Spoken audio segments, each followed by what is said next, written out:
better now. Oh, get comfortable. Are you not? Where's Ian Morris gone? Oh, he's not here. Forgot.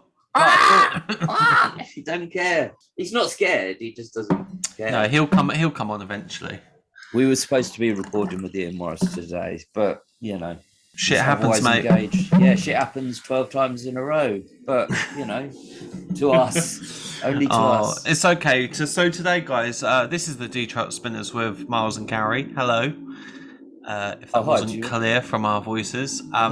As we move towards doing season 4, we could do a little bit of XFM community because we've got a backload of correspondence, and I think this is a good op to read some of it out. Yeah, I agree. I agree. Yeah, I agree. Yeah, definitely. All right. How are you?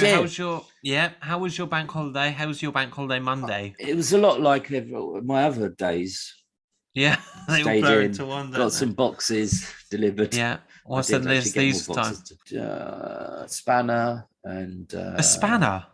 Yeah, like a whole set of tools. So I want to fix my from one tool to another. All right. What are you using the tools for? Why have you got? I'm not going to get all this out now, but no, I don't want to see it. I'm not that interested. Light DIY work. My girlfriend's got a set of screws actually. She's quite impressive. Loose. That's why I do stand up, by the way. Yeah, it's good. That's the sort of thing I do. If you want to come and see me, come to the Jury's Inn. Are you going to do another gig soon? Yeah, you say that with like some quite rightly with some like that you don't anticipated disappointment. Yeah, I will. I might not do it in London. I want to do it in Brighton. Something local, close to your flat. Local, and then you can practice the lines as you're before you go. Well, you can do it in London, really.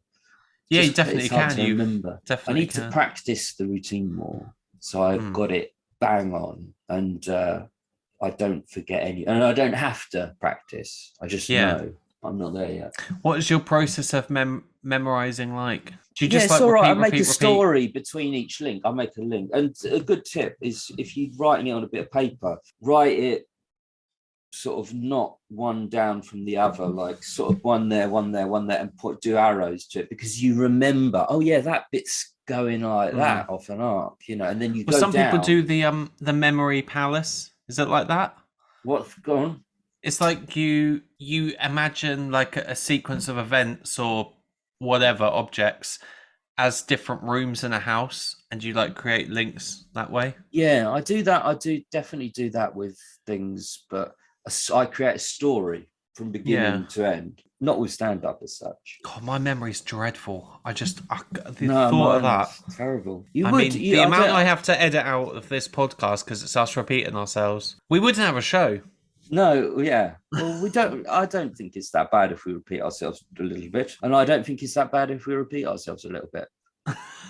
But you know, so I do like jokes like that. Little jokes, sort of thing. I do love stuff like that.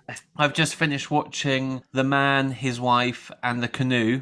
So we ITV drama. Chatted about it earlier, but we both said save it. So what do you think? Save it. Okay. Obviously, don't give away. Like we know what happens to most people, but don't give away any ending or anything. Yeah. So what was his name? John Darwin was his name. Yeah. So John Darwin, he was this guy who lived in Hartlepool, and he was basically in a lot of financial debt.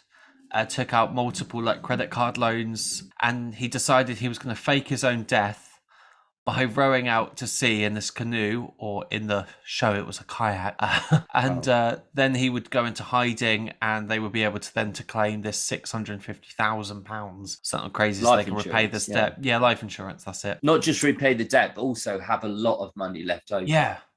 And this show is it's very interesting actually. It's told from the wife's perspective, so it definitely does fall more on sort of her sympathies, but it's actually quite it's kind of painted as I thought it was going to be a sort of quirky little story, but actually it's much darker than you expect it to be, and there's actually undertones of like psychological abuse in their relationship, and it's actually quite. He's a nasty bloke, actually. He doesn't come across. She brought that up at trial. But the jury didn't believe. Yeah, Carl Pilkington was in it. Yes, that's the And thing. it was actually he rarely does things, does he? So it's always a bit of a joy when he does pop up in things.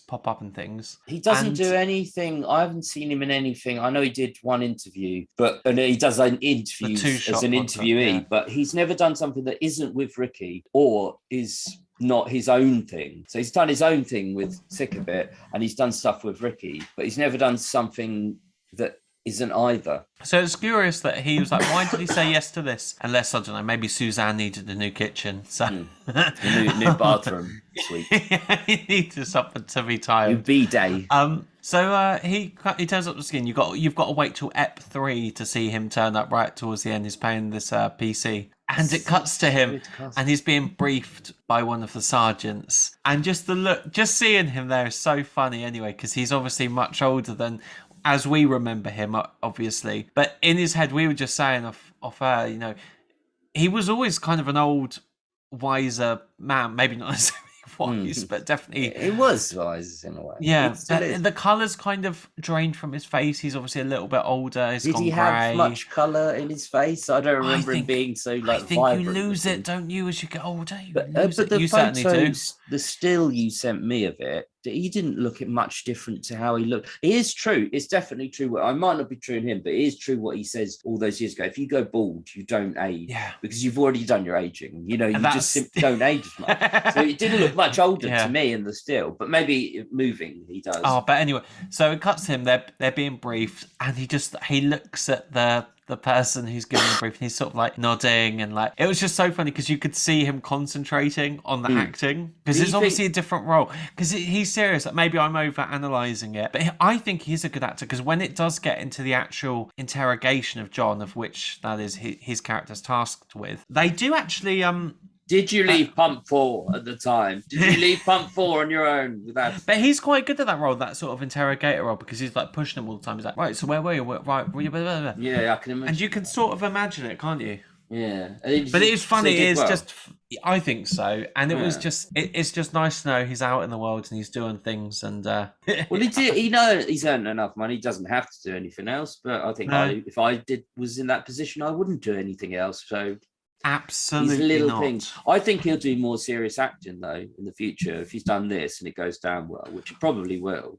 Yeah, it's quite clever casting, isn't it? Because you get all the people who you wouldn't have watched this show particularly. I don't think you might have done. You watch a lot of stuff, but you watched it because of Carl, and I think a lot of people will watch it because of Carl. They're not so interested in the story, so they kind of it's clever casting. The story is actually incredibly fascinating, and even if you know the outcome of events and the case or whatever, I definitely do recommend it because it is very interesting. Like just the sort of marriage of these two and their relationship, and it's. But I don't think you would have watched it, would you? Probably not. And it's on ITV. I don't really watch that much stuff on ITV. All right. Just the BBC. Nothing against it. More for. But I will say, Eddie Marsan and Monica Dolan, particularly her, she is outstanding. Like you just your empathy is with her the whole time, and you realise, this guy and Eddie Marsan's he's like a British icon, isn't he? He's a bit of a national treasure. No, is he okay? I don't know. Take my word. Neither know nor care about this, Eddie Marsan. Anyway, let's go on to something which you do know more about, which is the Xfm shows. Long links. Okay, cool. So let's kick off with LEM. So you know the drill, guys. This is your feedback, and we'll just read it out. I mean, when you say we'll read it out, it's very much I will read it out. Yeah, we've got a bit of that coming up. Ellie says, just listen. Whatever that is. Can I start? Just listen to your latest show, and I am a saucer drinker woman who would love to guest on your female listener show. And Ellie, thanks. We have reached out to Ellie, and more of that to come later. I've been listening to the show since discovering Carl in An Idiot Abroad back in 2010. I am an artist and end up listening to the show on repeat whilst creating. Every day I face the conundrum. Do I discover something new, expand my horizons, perhaps listen to a documentary, educate myself, or listen to my favourite bands? And each day I end up listening to more monkey nonsense from Carl. Unfortunately, I have yet to meet another saucer drinker out in the wild, so I'm so excited at the prospect of having an IRL talk with fellow fans. I've been involved In real life. Oh, thanks very much. You've been on Urban Dictionary, haven't you? Oh yeah. On my I've been forums. involved in several RSK communities online, but of course it Oh. just isn't the same as having a proper conversation. No, and because we drink sauce and milk too. So yes, that will be. We might as well start. No, there's a discussion we're going to have with. It's rare to be a female listener. I think it was rare in the day, and it's rare now. But why is it rare? You know, there's no intrinsic reason why a woman should like it or less like it more or less than a man. But there are far fewer women, so we're going to interview some of them. Not creepy. No, it really isn't. Truly, it isn't. I really we just want to have a chat. Yeah. Really. We've got a panel of female listeners, and we're gonna just have them on for a chat and just. Is it like QI? Panel on like QI. Yeah, and I'll be Fiona Davis. Bruce. Oh, I thought it meant question time. No, QI. It's like I was thinking, like, when was Fiona Bruce on QI? I'm saying that it's kind of like we've got 3 women. It'll be an open forum, and then from there we hope other female listeners will get in touch and we can read out feedback such as Mars is doing. And then one of them will potentially marry Gary, and that's job done. Ellie goes on. So thank you, Ellie. Oh, Ellie's going on. Okay, I can't wait. After the recent Facebook group poll revealed the big divide in numbers of male to female listeners, I did wonder about how we could get more women into discovering the show. On the face of it, the show clearly is male-orientated. I don't think you can avoid it when all the presenters are male. However, having listened to the boys so many times, I think the content is very universal, and the problem is actually getting women to listen to give the show a chance. Perhaps those YouTube compilation videos where each video is themed are more accessible. What I would hate is for the show to be feminized, in inverted commas, and I would find it sacrilegious to cut material out to appeal to both genders. Sure, yeah. That's true, actually, isn't it? I can understand that, Ellie. Because you can't. How would you define something as intrinsically male or female? They're not, is it? It's not. Well, the men tend to laugh at this more. Say if it's about cars, a discussion about cars. I have no interest in cars, but it's a male discussion. But it's not. It's not a discussion for me. So there's no male and female intrinsically. I know what she means. She wouldn't want to be patronized. But I suppose approaching the subject, and you obviously get it, like, I think it's much better now, like the concentration of male comedians to female is certainly like in the early noughties when I was growing up. There's just like panel shows were full of men. Now at least there's more women on telly than there are now. But again, I think Ellie would say probably that she wouldn't want women put on there for the sake of it. I'm not saying they have been. I'm just saying that she wouldn't want that necessarily. And they contribute a lot. So it's good that, it was male dominated. If you look at any episode of, say, Would I Lie to You or QI, it's mainly men. But now they'll always have at least one woman on. But again, you want them on because they're quality. And they've got it. So I get that, Ellie. You wouldn't want it feminine. It would be so patronizing, to a woman to feminize the show. And we'll remove that because that's men talk. Yeah, you don't understand that. You would if you're a woman. It's that sort of thing, I imagine. So we'll have this discussion next week. Yeah. Ellie says, plus we are talking about content that is 20 plus years old. It is difficult to advertise anything that has slipped out of the category of being new and relevant.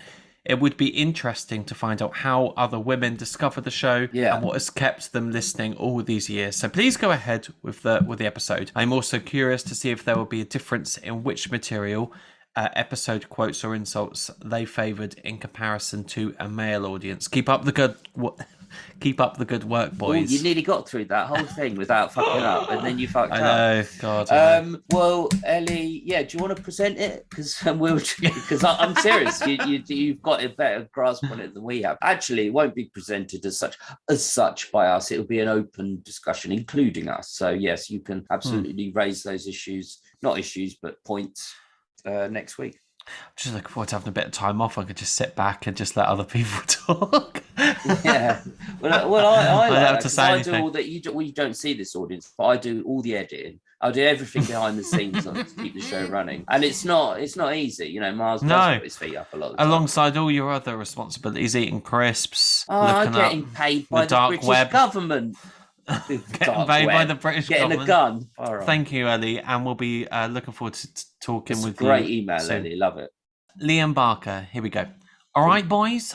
Been a listener of your podcast for a while now. I thought it was time to send an email in. the first thing I would like to mention is that a few episodes ago, Gary mentioned, here we go. He had a long conversation.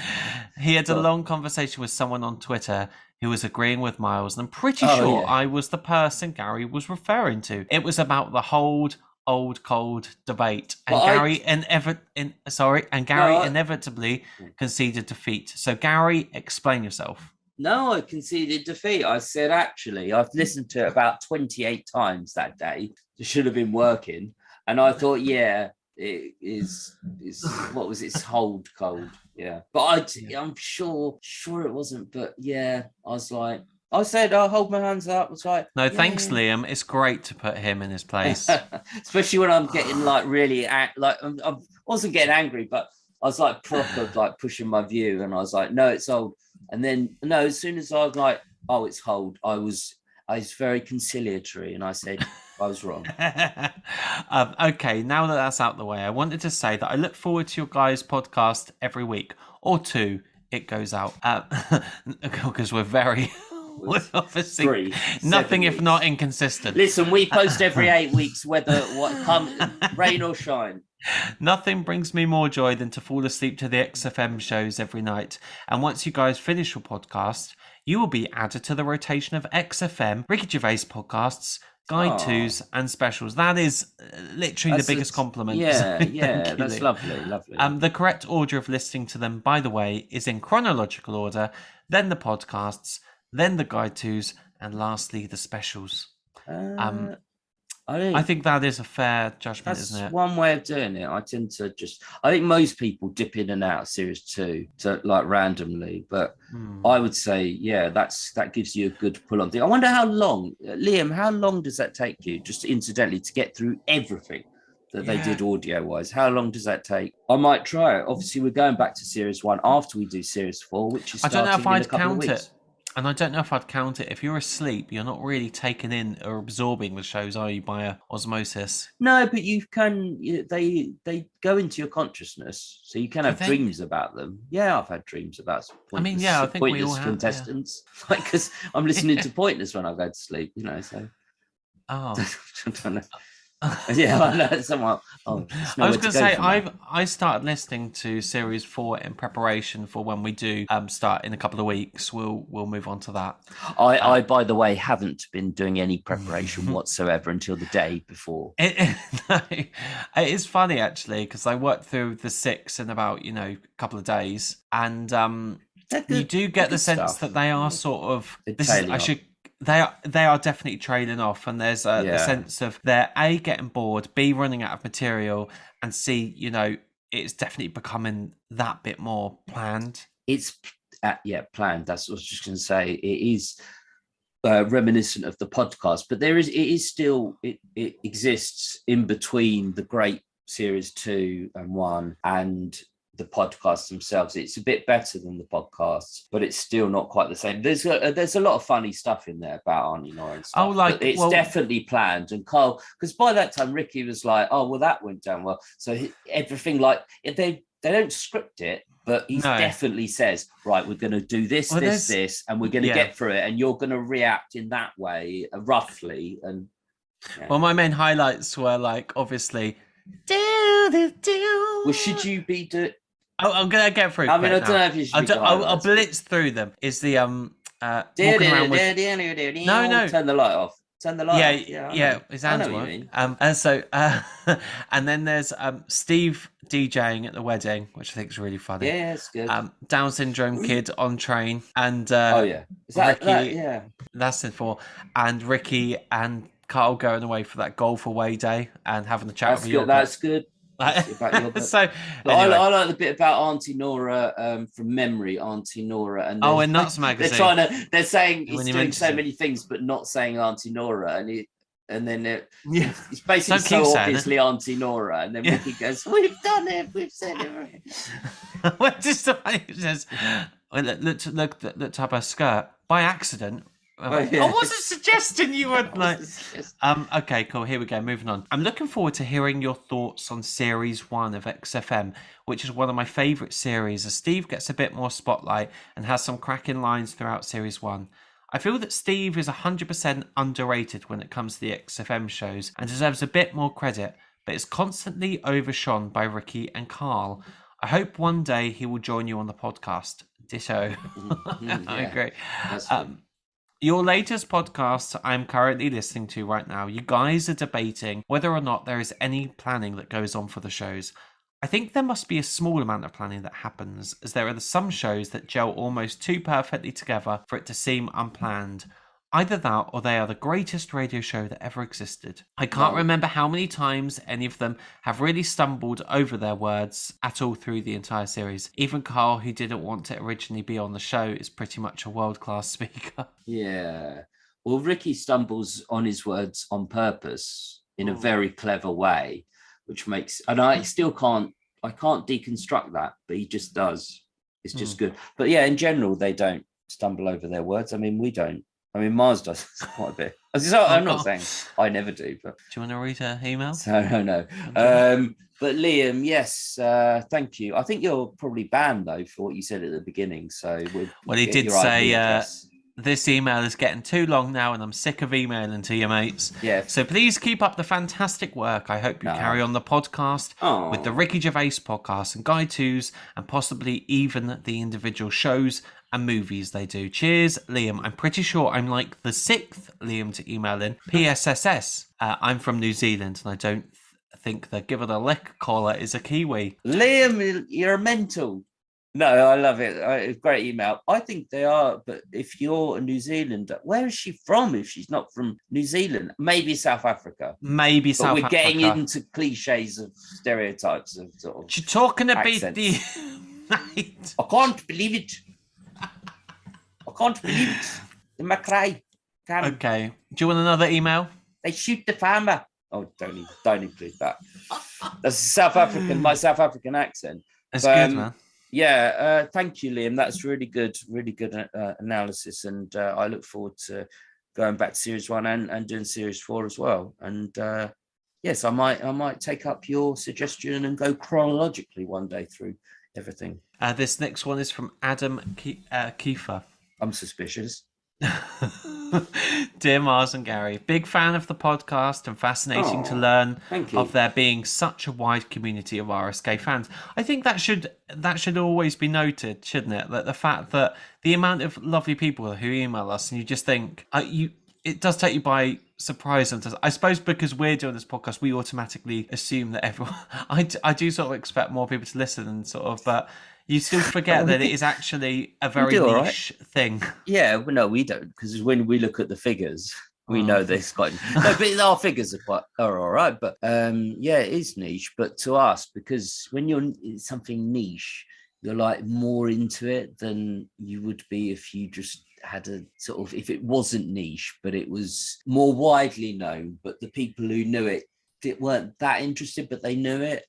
Whereas because it's niche, everyone who knows it is super into it. Exactly, and that makes it seem like, oh, wow. Like we got that email. Whoa, where are the next 28 emails sort of coming in? But no, we don't want loads of emails. Your emails are great as they are. Just a couple of points that have occurred to me from listening through your back catalogue. I appreciate this might be a bit long to read out on the podcast. I'm going to have my best go at it anyway, Adam. Number 1, it's interesting to hear you both refer to Ricky as being a multi-millionaire around Series 2 and Series 3 of the XFM shows. I'd be very surprised if that was the case, given that although The Office became wildly successful, it was still a BBC 2 sitcom and not backed by huge money.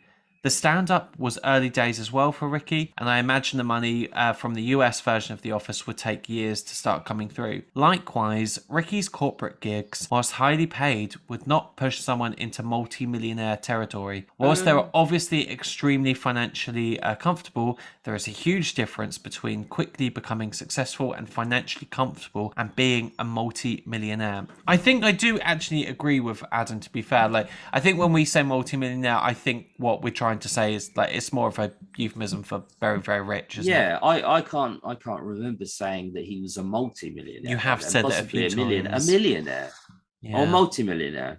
Both. I said it. I don't think he's, I think it's more the potential he knew he had then. If you're earning that much then, if you earn £900,000 in a year, you kind of a multi-millionaire in the sense that you've got so much earning power then you will go on to, you will go on to earn more than that. But yeah, if I probably not a multi-millionaire, so if I've said that, I recant, but I think he might have been a millionaire, short on that boundary if you include whatever property he had as well. They talk about Ricky never leaving W1. Now, Mars, you live in London. Think of how rich you have to be to live in W1. I lived in WC1X once. But that's totally different. They do that for for poor people.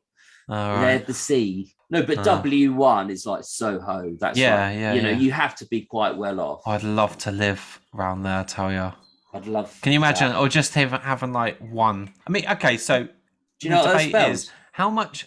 Do you know how much money do you think is a significant amount of money for someone to change in their personality, for it to change? Oh, well, it depends. I mean, because you mentioned his earning power. If you know why. So where did his ego come from then? If not his money, he's always had the ego, but he did it in a funny way. Like, he never hides the ego. That's the funny thing. They talk about it like, the chats where Steve gets left out of the David Bowie meet and all of that. Like, he plays on his ego, but he does it well. So I think the ego's just generally been there. I don't think money has changed him. I don't think money's changed him. I think fame has changed him, but money, I do believe, hasn't. And I know he has turned down several.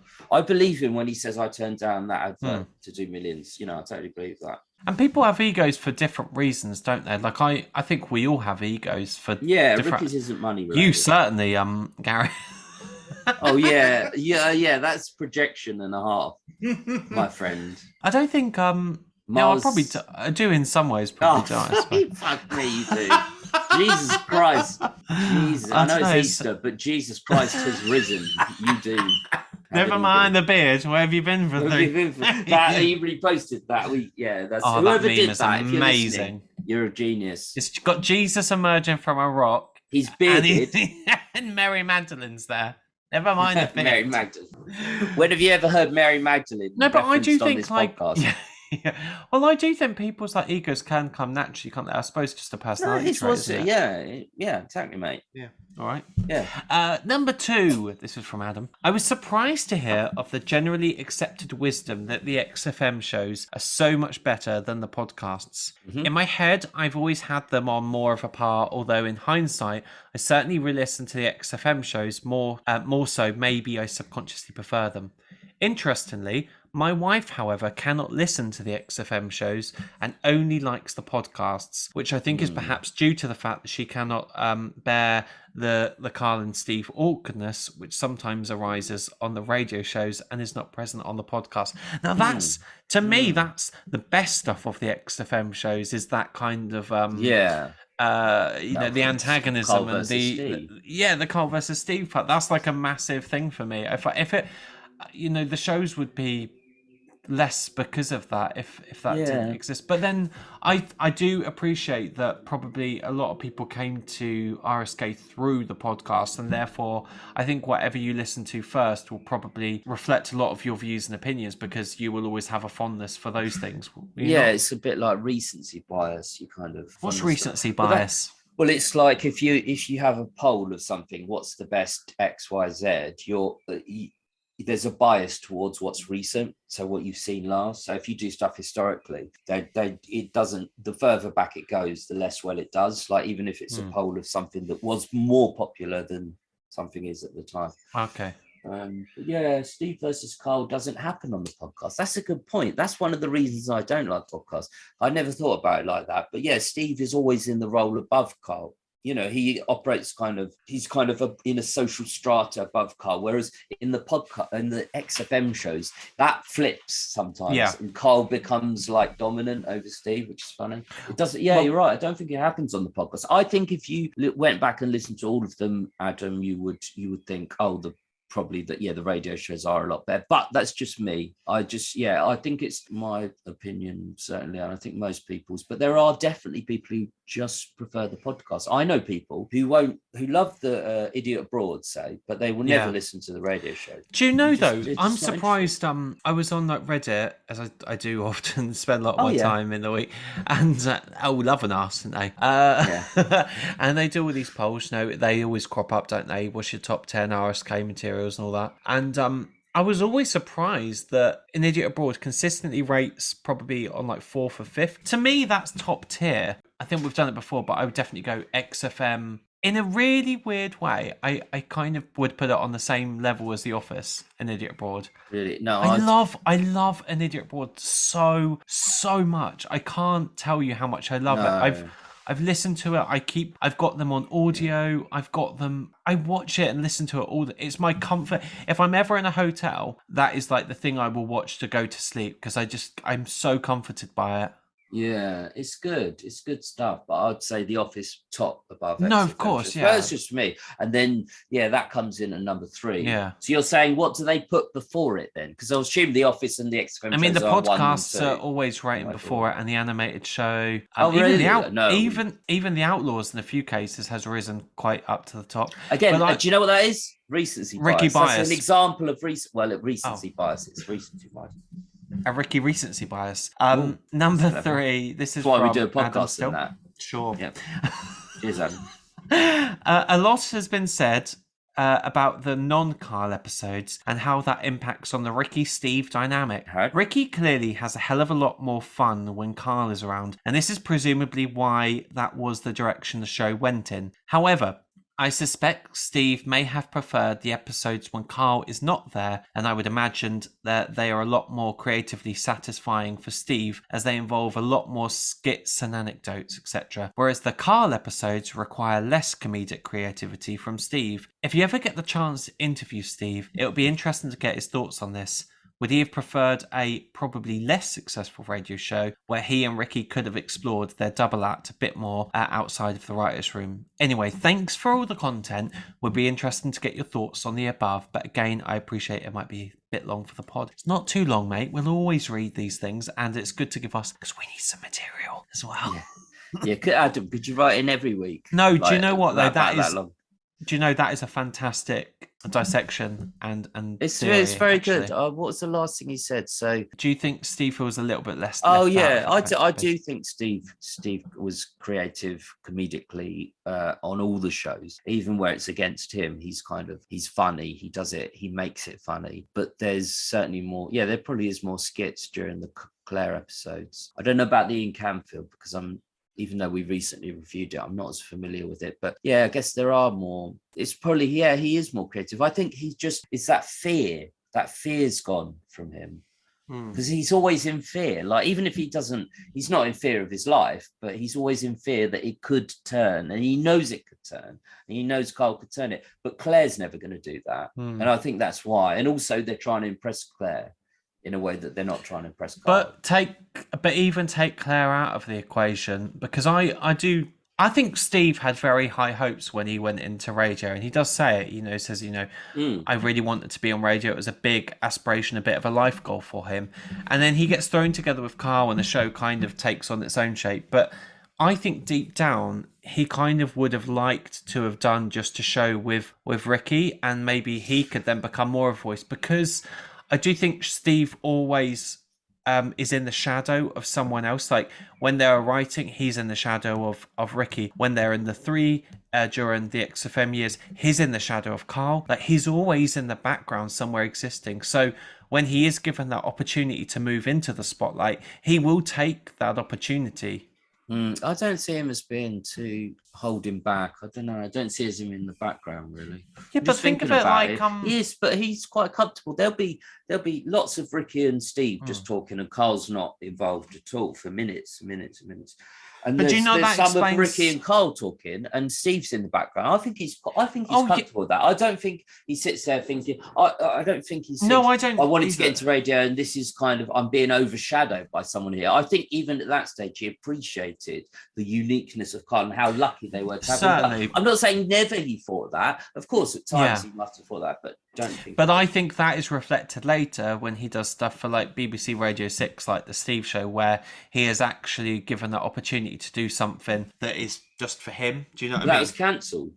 Well, it was cancelled. Well, I don't know if it was cancelled. They just did the series. I think they cancelled it. I read it was cancelled. But, he's obviously good. I think he wants to. I don't think he'd want to do the Steve Show, ideally. I think ideally he'd like to do with Ricky and Carl. Not these days. But, these days he's done lots of stuff on his own. No, The Outlaws was him. He wasn't overshadowed by anyone. Although he still writes himself a role within the script that is overshadowed in a way that Ricky doesn't overwrite himself. I just think it's like in those years when you are really young and you are so like driven and motivated and you just want everything all at once.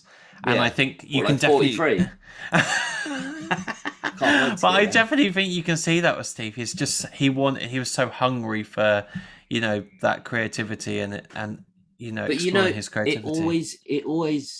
It's always clear they've had a real big success with The Office, because I think Steve would genuinely have got annoyed if Ricky was jeopardizing, which he does several points, jeopardizing their future on radio. I think Steve always comes, even when he's been dissed, he comes across as like, yeah, we've got that huge success in our bag. And maybe not multi-millions, but they've certainly got a lot of like kudos and money. And they've got a second series that they know is going to happen. So I think Steve's quite relaxed actually compared with... I mean, you've listened to more Series Zero. I don't know, do you feel he's not like that then? Because they hadn't written The Office then.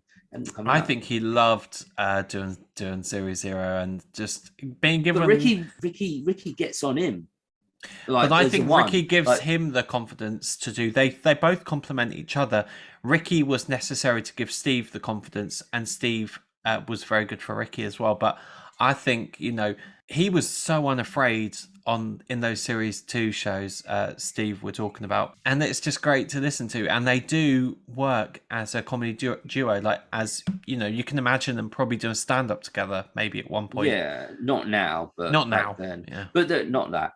But but Steve, I don't think Steve is afraid, because he knows he's got some success. He knows he doesn't need the radio show, but he's enjoying it. And even at the points where he's been made fun of, he's aware of it, and he's apart from one or two instances, he's actually furthering it.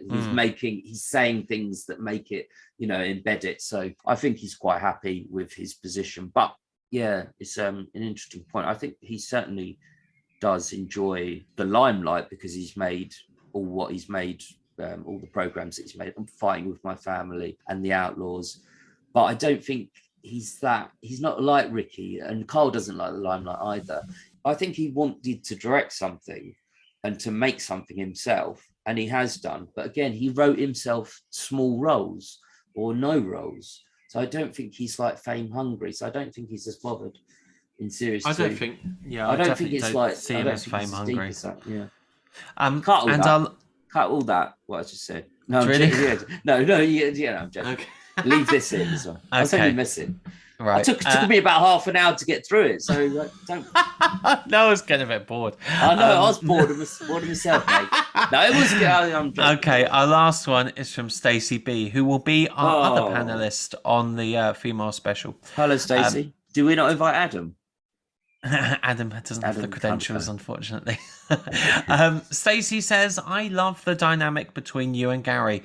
Question. If we were to compare you to the XFM trio, which person would you say you and Gary are most like in your approach? Careful, let me finish. Like in your approach out of RSK. E.g., I feel like you'd be, because I was talking to Stacey via email. I feel, because I respond to the emails. I feel like you'd be a Stephen and Gary would be a Gervais. Both humorous in different ways. Gary is more deadpan, but you're more expressive. Gary sometimes tends to interrupt you. I've read this, by the way. What is it? LOL. I'm sure Gary would not appreciate me pointing that out, but I do love how Oh, you well, mesh LOL together. makes it all better. It's hilarious. No, sarcasm. You read the emails out and Gary doesn't. The list goes on. Yeah. Be interested to know your take on it and indeed that of other listeners. This is why I do not open my own mail. Miles opens all my mail at home as well. I send it all to him. He does that. No, I would agree with that. I'm happy to take on the Stephen role. I do see you as a more Gervais figure. Not in terms of ego. The fat certainly, not in terms of the money. I haven't got the money that he's got, Stacey. Just absolutely not. The house and but no, that's probably. Sometimes I think I'm more Steve. It's interesting. Neither of us are Carl. I don't know if that's a good or bad thing. I've never seen any similarities. I think we all sometimes say things that are a little bit like Carl, don't we? Yeah, but we've already know we're doing it. But I think what Carl's got, and they do say this in series 1, is Carl is more comfortable with his opinions. And I actually think that's such a good life lesson generally, just to say whatever's on your mind, even if you think it's like a bit controversial or offensive. And obviously read the room. Obviously, I'm not saying say the most. No, but I don't also agree with people who just say the most offensive thing just to get a reaction either, because that's just pathetic. But I think there is definitely something to be said of having the confidence to go, I'm just going to throw this out there and see if people agree with me or not, because generally speaking, someone will agree with you, I bet, and you might even be stating the obvious, but even the obvious will be funny. Yeah, well, not always, but sometimes. I mean, I think I've done that on this show. And I did. Sometimes I said things in it that they haven't been said before, and they're quite controversial opinions. But in general, I do that. Not always, but yeah, it's a good life lesson to kind of say what you think, as long as it's not, anything to do with the rise of fascism. And not in one of those annoying Big Brother people that goes, I just say what comes into my head. I think because I says what comes into my head. Don't use that. No, but to be confident enough in your opinions to express them is a good thing in general. Yeah, I think so too. And I'm happy to take on the mantle of being more like Steve. I am a bit more like a classical presenter. I think I'm not like a. Well, we've had some other people say you present person. Like you'd be and make it as a professional presenter, but I wouldn't. Oh, I would be great I would be great on Saturday morning telly for kids TV. I'd love that. Well, you're not allowed. Genuinely would love that. A mile of children, or like do a drive time show or something. Yeah, but what could I do? Because the person said, I'm not like a presenter, but he said, it's like I'm listening to you down the pub. I mean, you could just be down the pub. No, I'm joking. I do. It's lovely.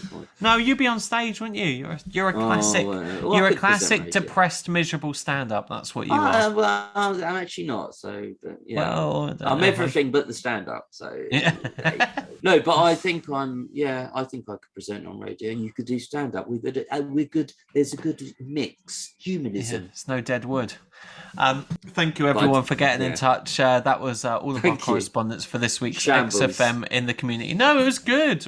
Bloody good. Thank you for everyone to heeding our call. Spinners Podcast. Won't say that once the microphone's off. Sorry. spinnerspodcast@gmail.com if you want to send in your emails, or on Twitter, that's Spinners Podcast. Thank you, Ellie, Liam, Adam, and Stacey. Lovely emails, lovely long emails, and we like that. Sometimes we do these specials to kind of not get through them. Like I was going to say, get through them like they're, a burden, but they're not. We love them. Thank you for your input. Much appreciated. And keep emailing in. And I've asked a couple of questions along the way, and let me know, and we will get into a dialogue over email and show. No, I agree. And next week's is it Stacey and Ellie? Yes, Stacey and Annie. Going to be recording a women's hour. Because it's ladies' night. And imagine if we played that at the beginning, like just to make them feel comfortable. Oh God, poor women. Please do. What are you going to do for the rest of your bank holiday? I'm just going to think of all the bits that were cut out of what we just put out. No, do a bit of work, and I don't know. We're just going to chill out. Maybe we'll do a bit of writing, but I don't think we'll do a bit of writing later in the week. Mars and I are writing something. If you're interested, you want to ask about that, let us know. No one's interested, probably. I'm going to go and watch the Northman at the cinema. Okay. Well, I'm going to at the Castle Cinema in Hackney. No, is that Hackney? Clapham. Miles said to me, can't remember the name of it. I was just describing it to me. He just said there's lots of blood and Vikings or something. Yeah, it's going to be quite violent, and it's about 3 hours long, and it's quite late. I don't know how I'm going to stay awake. I always get so worried as hell because I fall asleep at cinemas quite a lot. Mars was once in the cinema with his girlfriend, and she got presumably to go to the toilet, and he walked out, and she was just like waiting for him, and he wasn't there. He didn't come back for the entire film, and she's like, "What the fuck?" Like, so she walked out, and he'd gone to the pub because he couldn't be bothered. Halfway through, left the film, rang me the next day, mortified. Like, how do I? Oh, okay, and that's why I would never. That's why I don't recommend watching Once Upon a Time in Hollywood because it's not Tarantino's best. Okay. Awful film. He speaks well of you. So I mean, I will always remember that film for the wrong reasons. Okay. You didn't even see the second half of it. No. You might have got a lot better. Oh God, I know. Anyway, have a good week, everyone. Happy Easter. Happy egg. Yeah, happy egg. Let's leave it there.